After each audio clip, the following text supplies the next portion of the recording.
The penthouse on the top floor of One Vanderbilt glittered like a diamond against the Manhattan skyline, floor-to-ceiling windows framing the city that never slept.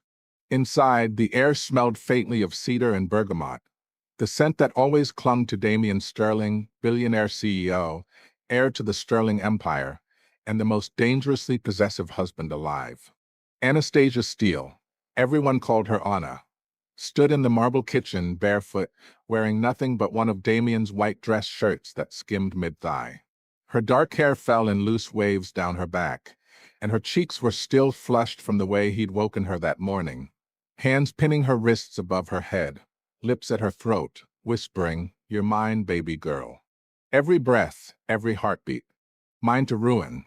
Mine to keep. She was his. Completely. Irrevocably. And he never let her forget it. Damien walked in from his home office, jacket gone, sleeves rolled up to reveal corded forearms inked with dark tattoos. The man looked like sin poured into an Armani suit. He didn't speak at first. He just stared at her like she was the only thing in the world worth owning. She's mine, he thought, jaw tightening. Every inch of that perfect body. Every thought in that brilliant mind. If any man even looks at her too long, I'll burn the world down. He crossed the room in 3 strides, caged her against the counter with his arms, and tilted her chin up with one finger. "Good morning, little wife," he murmured, voice low and rough. "Did you sleep well after I punished you for wearing that dress last night?" Anna's breath hitched. Yes, Mr. Sterling." His thumb brushed her lower lip. "Good girl." That was how it started, years ago, back when they were still in high school, when no one believed the quiet, straight-A scholarship girl from a broken home would ever end up with the untouchable prince of the city. No one except Damien. He'd seen her once across the cafeteria of their elite Manhattan private academy and decided right then she belonged to him. Forever. Their families had hated each other for 3 generations. A corporate rivalry that bled into blood. The Sterlings and the Steeles were enemies. So when the school caught them together, when Damien got caught beating the hell out of some trust fund punk who dared put his hand on Anna's waist at a party, when a pink love letters fell out of Damien's pocket during Monday assembly, when the principal himself opened one and read "My sweet Anna, my baby girl, my everything" in front of the entire senior class, the scandal nearly tore the city apart. The Steeles wanted her gone. The Sterlings wanted him to marry some European heiress from mergers and alliances.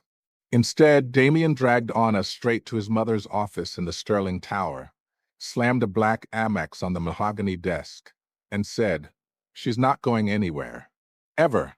His mother, Victoria Sterling, one of the most terrifying women on the Eastern Seaboard, took one look at Anna, pale, shaking, clutching her worn backpack like a shield, and sighed. Then she wrote a check. 7 figures. "Take it," Victoria said coolly. "Leave my son. Disappear." Anna didn't even glance at the amount. She looked Victoria dead in the eye and said no. Damien had never been prouder in his life. Victoria stared for a long moment, then tore the check in half. "Fine," she said. "Then you'll tutor him. He's failing everything. Get his grades up, or I'll ruin your mother's life. Understand?" That was how Anna became his shadow. His tutor. His obsession. His everything. He was supposed to hate her. She was supposed to fear him. Instead, he fell so violently in love it scared even him. He bought her Cartier on her 18th birthday. Van Cleef bracelets for every exam she aced. Took her on the family's Gulf Stream to the Amalfi Coast just because she once said she'd never seen the ocean. Flew her to Paris on a Tuesday night because she was stressed about midterms, and he wanted to watch her come apart in the penthouse suite of the Ritz with the Eiffel Tower lights glittering behind her while he tied her wrists with one of his Hermes ties.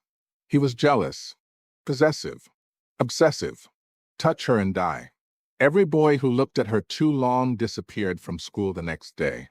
Every teacher who gave her a hard time suddenly retired early. Damien didn't play fair. He played to win. And he won her. They fought like wildfire. She'd scream that he was insane, that he couldn't control her life. He'd pin her to the wall of his Bugatti in the school parking garage, hand around her throat, growling, "You're mine, Anna. Say it." And she always did. breathless, trembling. I'm yours. Senior year, someone started rumors. Photos of Anna walking to school with an old childhood friend, an innocent boy who'd moved back to the city. The pictures were twisted, cropped, made to look intimate. Posted anonymously on the school's confession page. Damien didn't even ask questions. He found out who did it in 6 hours. Paid the admin $250,000 for the IP address. Traced it to a girl who used to be Anna's friend. A girl who'd been secretly in love with Damien for years. He didn't touch her. He didn't have to. He just walked into the cafeteria the next day, wrapped his arm around Anna's waist in front of everyone, and said loud enough for the entire room to hear, "If anyone ever tries to hurt her again, I will end you. Your family, your future, everything. She is mine. Touch her, speak to her, breathe near her without my permission, and I will make you regret being born." Then he kissed Anna so hard she forgot her own name. No one ever messed with her again. Graduation came. College acceptances rolled in. Anna got into Harvard and Yale and Stanford. Damien barely scraped into a decent school in California because he'd spent more time obsessing over her than studying. His father called her into the office. Same song, different verse. Leave him. Go to Harvard. We'll pay for everything. Just walk away. Anna looked at the check. $10 million. She tore it up in front of him. I'm not for sale, she said quietly. And neither is he. That night, Damien showed up at her tiny apartment in Brooklyn with a ring the size of a glacier. Marry me, he said on his knees, voice breaking. I don't care about college. I don't care about money. I don't care if the whole world burns. Just marry me, Anna. Be my wife. Let me spend the rest of my life proving I'm worthy of you. She cried. Said yes. Let him carry her to bed and make love to her until dawn, whispering mine, mine, mine like a prayer against her skin. They eloped 3 days later in a tiny chapel in Tuscany on his family's estate. She wore vintage Chanel. He wore black. The only guests were his driver and her mother, who sobbed through the whole thing. Now, years later, she was 23, finishing her master's at Columbia. He was 24, running half the Sterling empire, feared and worshipped in equal measure. And still just as insane about her. He came up behind her in the kitchen now, hands sliding under the shirt, palms spreading over the slight curve of her stomach. Pregnant. 6 weeks. He'd nearly lost his mind when the test came back positive. Carried her to the red room that night. Yes, he had a red room, soundproofed, black silk ropes, leather cuffs, the works, and spent hours worshiping her body, careful but relentless, making her scream his name until her voice gave out. You're carrying my air, he'd growled against her throat, fingers tangled in her hair. My son. My legacy. You're going to give me everything, baby girl. And I'm going to give you the world.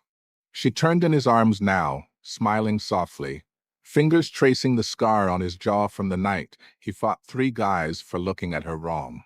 I love you, she whispered. He kissed her like a man possessed. I love you more, he said against her lips. And then, because he was Damien Sterling, possessive husband, obsessive alpha male, dark romance incarnate, he added. You're mine, Anastasia Sterling. Now.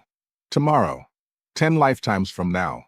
If any man ever tries to take you from me, I'll bury him. If the world tries to take you, I'll burn it down. You are my wife. My life. My everything. She laughed, soft and breathless. Good, she said. Because I'm not going anywhere. He lifted her onto the counter, hands already pushing the shirt higher. Good girl. Outside, New York glittered. Inside, the billionaire CEO made love to his wife like the world was ending, because to him, she was the only world that mattered. And somewhere in the back of his mind, the same thought echoed, over and over, like a heartbeat.